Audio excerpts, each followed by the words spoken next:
দাউ দাউ করে জ্বলছে আগুন। দখলদার ইসরায়েলদের দখলকৃত জেরুজালেমে ছড়িয়ে পড়েছে ভয়াবহ দাবানল।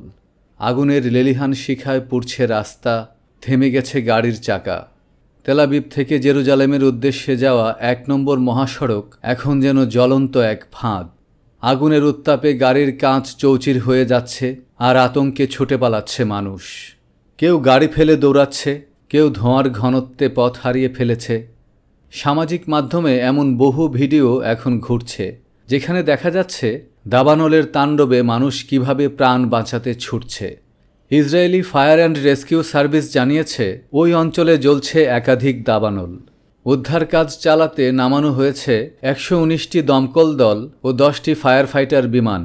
এখন পর্যন্ত ৯ জনকে উদ্ধার করা হয়েছে। ৪টি গাড়ি সম্পূর্ণ পুড়ে গেছে, তবে সৌভাগ্যক্রমে সেগুলোর ভিতরে কেউ ছিল না। ধোঁয়ার কারণে অসুস্থ হয়ে পড়েছেন অনেকে। আরও ২২টি উদ্ধারকারী দল রওনা দিয়েছে ঘটনাস্থলে। তীব্র বাতাস সেই ভয়ঙ্কর আগুনকে আরও উস্কে দিচ্ছে। জ্বলছে শুধু গাছপালা নয়, জ্বলছে আতঙ্ক, জ্বলছে অস্থিরতা।